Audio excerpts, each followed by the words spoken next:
નમસ્કાર મિત્રો, આજે તમારી સમક્ષ હું એક ટોપિક લઈને આવ્યો છું જેનું શીર્ષક છે ભારતમાં તાજેતરની મહત્વની ઘટનાઓ જાણવાની જરૂર છે.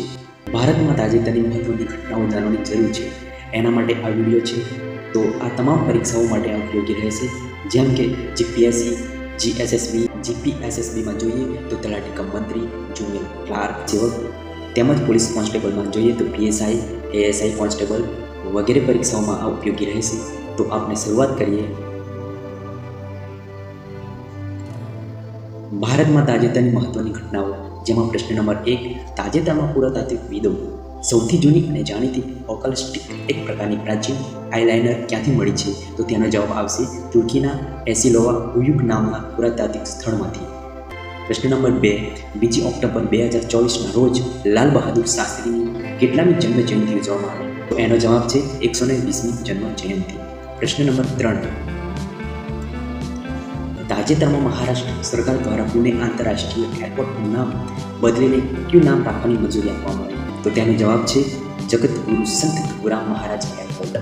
પ્રશ્ન નંબર 4, ભારતમાં લોજિસ્ટિક્સ અને ઈ-કોમર્સને મજબૂત કરવાના ઉદ્દેશ સાથે ડિપાર્ટમેન્ટ ઓફ પોસ્ટ ડીઓપી દ્વારા કોની સાથે MOU કરવામાં આવ્યું? તો એનો જવાબ છે MM જોન.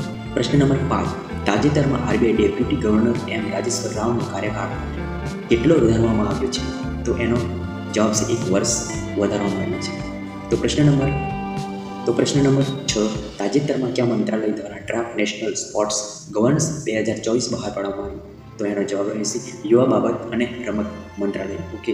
પ્રશ્ન નંબર 7, ડિજીલોકર દ્વારા સરકારી સેવામાં સીમલેસ એક્સેસ માટે કોની સાથે ભાગીદારી કરવામાં આવી છે? તો તેનો જવાબ છે ઉમંગ એપ સાથે.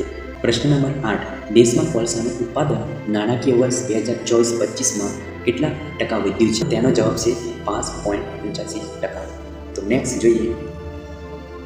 પ્રશ્ન નંબર 10, ભારતના પ્રથમ મહિલા જિમ્નેસ્ટિક્સ ઓલિમ્પિકમાં કોણ હતા જેને તાજેતરમાં નિવૃત્ત જાહેર કરી? તો એનો જવાબ છે દીપક કર્માકર. પ્રશ્ન નંબર 10, શૂટિંગ સ્પોર્ટ ફેડરેશન ISSFની જાહેરાત મુજબ કયો દેશ વર્ષ 2025 જુનિયર વર્લ્ડ કપનું આયોજન કરાશે? તો એમાં જવાબ ભારત.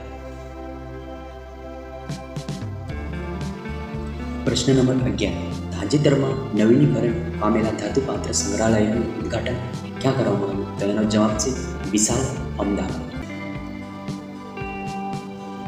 પ્રશ્ન નંબર 12, મુંબઈમાં રમાયેલ એશિયન પેરા આર્મર રેસલિંગ ગ્રુપમાં રાજ્યના દિવ્ય ખેલાડી ખોડાભાઈ જોગરાણાએ 70 કિલો પેરા ટ્રેન્ડિંગ શ્રેણીમાં કયું મેડલ જીત્યો હતો? તો જવાબ આવશે રજત ચંદ્રક. તો ધન્યવાદ મિત્રો. આપની આ યુટ્યુબ ચેનલ શિક્ષણ વિજ્ઞાન સંસ્કરણને લાઈક કરો, ફોલો કરો અને શેર કરો. આવતા વિડીયોમાં નવી માહિતી લઈને આવીશ તમારી સમક્ષ. ધન્યવાદ. Thank you.